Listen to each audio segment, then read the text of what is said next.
Welcome to Adi's Kitchen. Today I am going to prepare Bagara rice, a very popular rice preparation from Telangana, south of India. This is very popularly known in Hyderabad, and a lot of people from Andhra, Telangana, Tamil Nadu, Karnataka, they love this rice dish. So I'm going to explain you the ingredients we require. One medium-sized onion, I have sliced it. I'm going to use around 3 to 4 tablespoons of desi ghee. Around 6 to 7 green chilies, I have sliced it. Salt to taste. Then I've taken here chopped mint, chopped coriander. Around 2 tablespoons of ginger garlic paste. Let us have a look on the spices. 2 bay leaves, 2 black cardamom, 6 to 7 green cardamom, around 8 to 9 cloves, javitri, mace, cinnamon sticks, black peppercorn. I have taken here around 4 kepak buds and some cashew nuts and nutmeg. I have just break into 2 pieces. Here I have taken black cumin, shahi jeera, along with fennel seeds. If you don't have, you can also use cumin seeds. And rice, you can use for this preparation a regular rice. You don't have to use basmati rice, but basmati rice gives very nice taste. For basmati rice, if you soak it for 45 minutes, you need to take 1:1.5 ratio. So I've taken in this glass around 3.5 glasses of rice. So I'm taking here close to 5 glasses of water is required. So that is 1:1.5 ratio. Let's get started.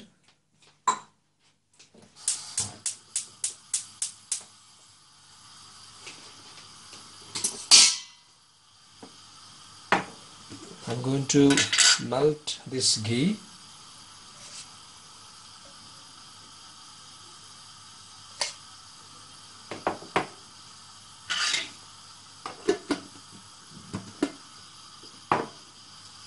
Once this ghee is melted, we will nicely saute these spices, the whole spices. I'm not going to use any powder form of spices in this recipe.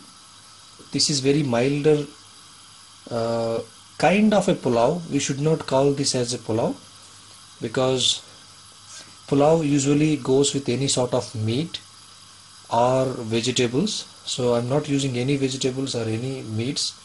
So this is a, you can call like a aromatic and mild spicy rice. Usually this Bagara rice goes along with any sort of curries next to it, because this does not have any meats or any sort of vegetables into it. So this would need some accompaniment. Best is to have a nice potato korma or even a chicken curry. Is a fantastic combination with this. Now the ghee is melted. I'm just throwing in the bay leaves, all these spices except the cashew nuts. Well, cashew nut is not a spice, but I'm taking here in one plate. So all spices from this plate going into this nice melted ghee, except this cashew nuts. Well, this is optional. Some people don't add cashew nuts also in this preparation.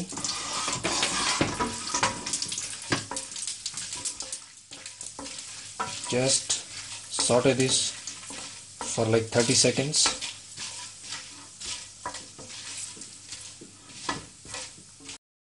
Wow, nice aromas are really coming out of this vessel. Wow, really nice. So after 30 seconds, I'm just throwing in all these sliced onions and also sliced green chilies. Just saute this.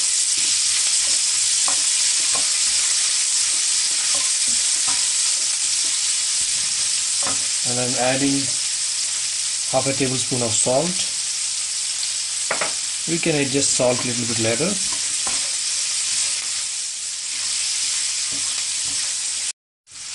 We will cook these onions until they turn into golden brown color. Usually that's gonna take maybe around 2 to 3 minutes, depends on the flame. Keep the flame on medium now. Look at these onions, they are slightly turning into golden brown color. I'm adding the ginger garlic paste, also cashew nuts. Just mix this and cook it until the raw flavor is gone from this vessel. Usually ginger garlic gets cooked around a minute or so, and once the raw flavor is out, then we can also add mint and coriander. After a minute, I'm just adding mint and coriander to this.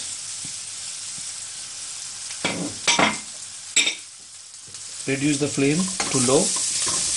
Just mix this.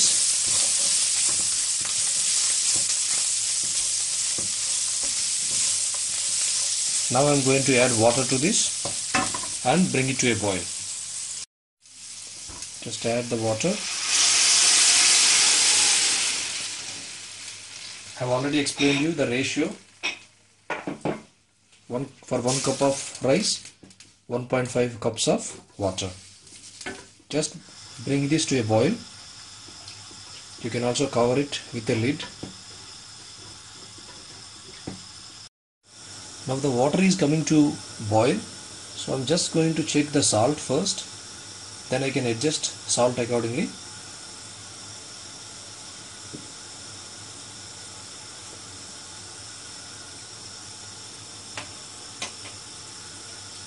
This would need little amount of salt.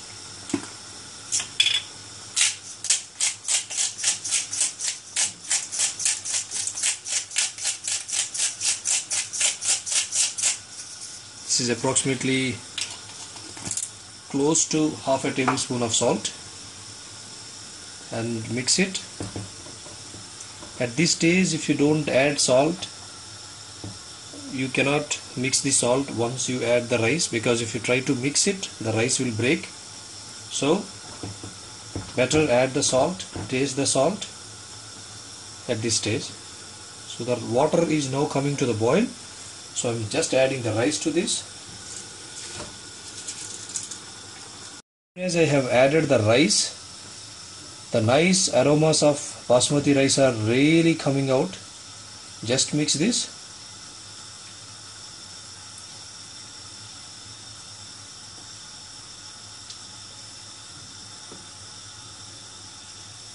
Now I'm just covering this with a lid. So I've placed the lid now. I'm going to cook it on a high flame for about 3 to 4 minutes, and then the flame will be lowest possible.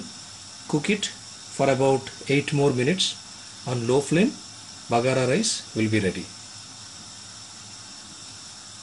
After 3 minutes of cooking on high flame, look at this.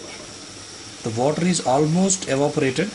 What I'm doing, I'm just reducing the flame to the lowest possible, and I'm going to just saute this.